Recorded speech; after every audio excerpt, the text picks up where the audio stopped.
what's up? So this is Brandon from Build 2. We're doing another episode of Track Builds. We're here with Ian. You want to go ahead and introduce yourself, your Sure. Instagram handle, YouTube? My name is Ian. Some of you guys might know me as BoomBoomTisk, but this is my 98 Civic hatch. How long have you had it for, brother? I'm actually going on 10 years with this car. 10 years strong. Yeah. Was this your first build? No, I've had other cars before this, but this was like the first build that I knew I wanted to focus as an actual track car. Okay. And when you got it, do you have the same motor that you originally had it with? Or It's like 4 motors ago, Four dude. motors Yeah. ago. But this car, when I first bought it, 2016, it was bone stock. Had like 140K on it. Okay. Literally stock suspension, stock everything. Just had like a radio and some, that was it. So. What motor did it come with? It had a D16 Y7, so a single cam, non-VTEC. Oh, non-VTEC. Yeah. And so when I first bought this car, because I knew I wanted like race track or whatever, I took it to autocross like within the first couple of weeks. Okay. Still had like the temporary registration on it and everything. Yeah, yeah. But yeah, bone stock, drove it to autocross, and then just kept on trying to go, and from there. Okay. And you know, fast forward to now. So when you swapped over a motor, yeah, was it based off of you like blowing the motor, or was it kind of you just? Yeah, one of them I blew the motor. Okay. Yeah, that was the first. I had a B18 LS, and blew that at autocross. Yep. Yeah, it was a cool motor, but moved on from that to a B20. Okay. And I had that for maybe when I first started doing track, but then I wanted a B16 because like the car is sort of built to like a one-make race spec like in Japan.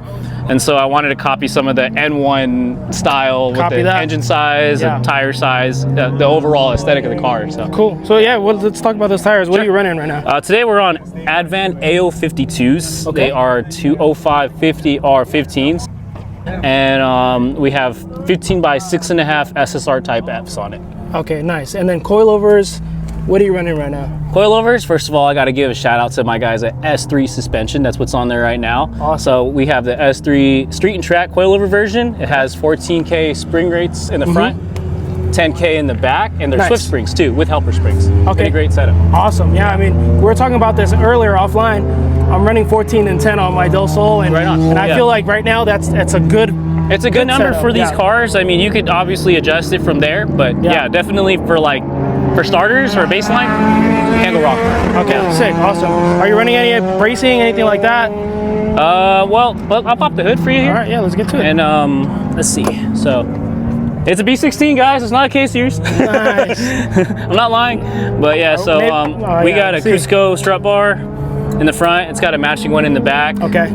And that's pretty much it. Obviously, it's got like my catch can set up there, which is, you know. But, you know what? We got to give a shout out to Cusco, though. Yeah. Not a lot of people rock Cusco still. Yeah, I was really happy to find these. Actually, I picked them up off of a friend, so I've held on to them ever since. Are you running a Cusco cage too, or what do you have going inside, on it's got an auto power race bar. Okay. So it's like, it's got the harness bar here and then a crossbar across. Nice. So that's like the only difference between the street version. Okay. And it's one piece. And then inside also got the Recaro SPG in there. We can open it up. Sure. So these work now. It's like my latest mod is actually replace these. If you guys know, like I never replaced those. Hey so man, it's the simple things that matter. Simple things, you know. Look at that. I trust it now. But anyways, yeah, you can see inside. Not much to see, but there's the Cusco bar in the back. Nice, dude. Yeah, you're definitely probably one of the few people I've seen still rocking Cuscos, and a complete set at that. Yeah, so, yeah. so really I'm pretty happy with it. So it's been in there ever since I put them on. It's probably like 2 years. So it's been a bit. Yeah. Well, how soon after when you got this car did you cage it? The car was actually my daily when I first bought it, so I did daily / like autocross on the weekends. And it wasn't until like maybe 2 or 3 years ago that I kind of like redid everything. So this car used to have full interior. Yeah. It was a nice interior too. And of course I had to go and rip that all out and chuck it. And did you keep it? I kept pieces of it. Okay. Yeah. Some of it, like, you know, some friends needed it, and I just was like, all right, it might as well. Nice. Yeah. What goes around comes around, man. Exactly. So that's good to hear. Okay. This is what's interesting is, for me, I've been tracking my Del Sol for just a year. Okay. I haven't caged it yet. Yeah. But for you, did you feel like that was a refresh? Once, like, I guess you could say the dynamics of the car, how big of a difference was it? I mean, honestly, like, for what I've been doing, I don't notice a difference too much. These cars are so thin, so it's like you park this thing on a driveway, you can't even close the hatch. It's like that thin. But I mean, I think it's like as you keep driving, you kind of just like you're learning the car as you go, so it's kind of hard to say. Unless I like started driving it and it was stock and then I did it, maybe I noticed the difference. So but I never tracked this car before I had the cage, I guess. So like I never took it to like a track like this, just autocross. So. Got it. Yeah. Yeah, so I can see you kind of have just like a consistent linear progression. Yeah, I mean, you just do bit by bit. You know, you build, you track, you drive, you build, you drive, you build, you drive, and you just kind of adjust until everything kind of works together. You know. Can we talk about these clears? Sure, let's do it. There's not a lot of people that like rocking them, but you definitely get away with it, and you're rocking them proudly, bro. At me.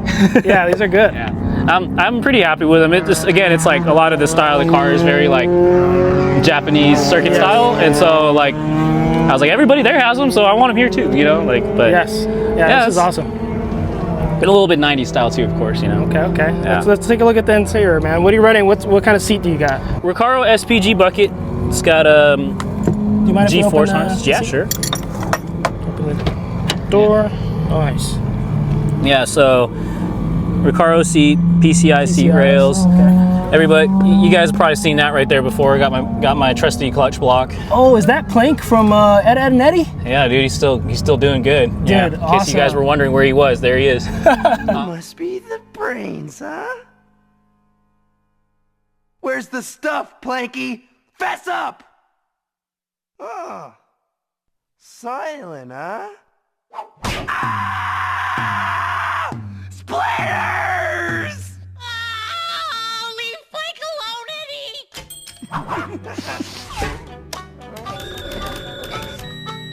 As you can see, the board is lying.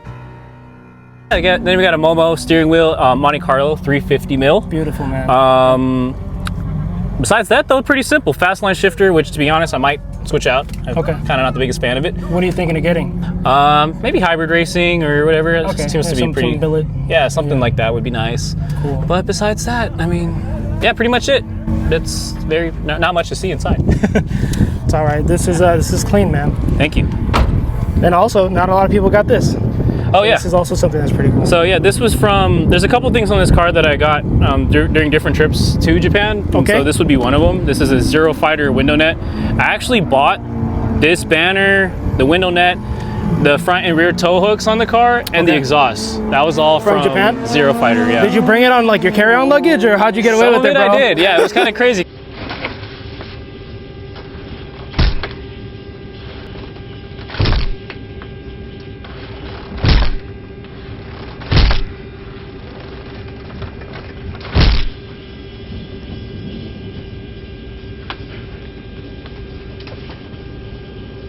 Because I had the tow hooks in my carry-on, and I was like really hoping that they wouldn't stop me because I had these like big metal things in my suitcase. I thought they'd be kind of sketched about that, but some of this stuff actually had shipped back. So shout outs to the homie Japco Zoom over there. He actually got some of my parts on a container. I basically, while I was there, I gave it to him. He got it on a container, and within a few months, I was able to get him here. So sick. That helped a lot. What So I do notice that you have a lot of affinity for that authentic Japanese culture. Yeah. How did you develop relationships with people over there? Well, like I've always been into it. Like ever since I first discovered it. I remember watching some like really old Kanjo video, like back in 2009 actually, like that long ago. And I guess I was just kind of fascinated by the fact that the cars were very simple. Yeah. It wasn't like, I mean, back then K-swaps weren't really like a thing, and you see them now, but back then it was very simple. It was B-Series, it was light tune, it's just a stripped out Civic with like grippy tires, and they just go at it,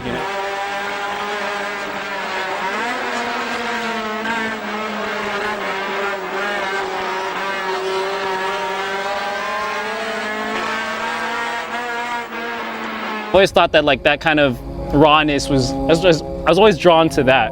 And then you came across that guy. How did you meet him? Yeah, and well, him was just kind of chance. So it was like on the street, and then we had mutual friends, so to say. Wow. And but I also met other people because like you just go up to people if you like their car, you just like say it's very cool, and like you can kind of start a conversation with people off of that, even if language barriers are kind of a problem. But people understand cars, man. It's like kind of I totally don't understand that. Why would somebody come up to you and talk about cars? I don't know, man. It's like this. Why would anybody go and want to film cars? Yeah, right? what the heck? What's going on here? But yeah, besides that, a couple things. Got EK9 headlights. Okay. They're taking a beating today. And we got the Exceed V1 front lip. They have a V2 now, which actually this is a separate piece than that. So still got this one. This thing's seen some stuff.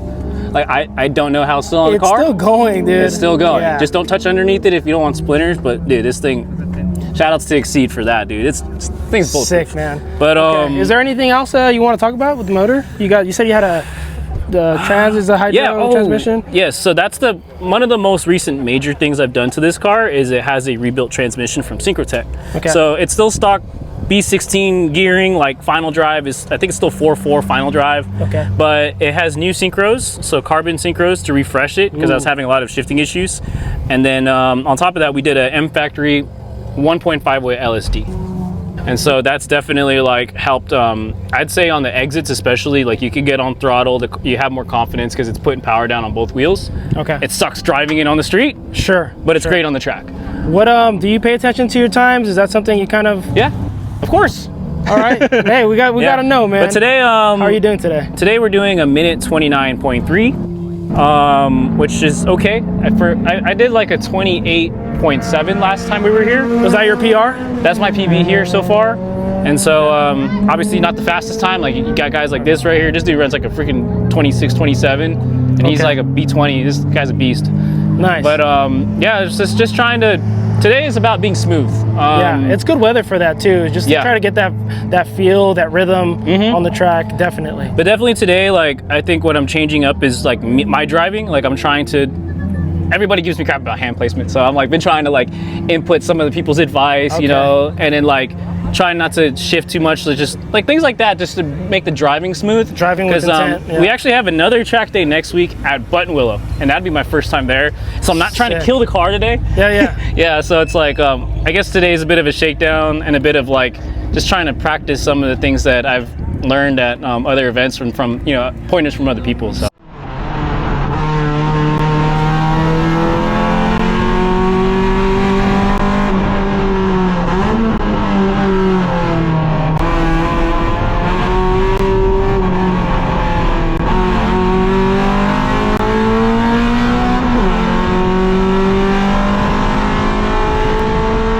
Dude, this is a great build. Thank you for sharing some time and talking to us about it, dude. Dude, yeah, thanks, Appreciate Brandon. it. Nice to meet you again. All right, we're out.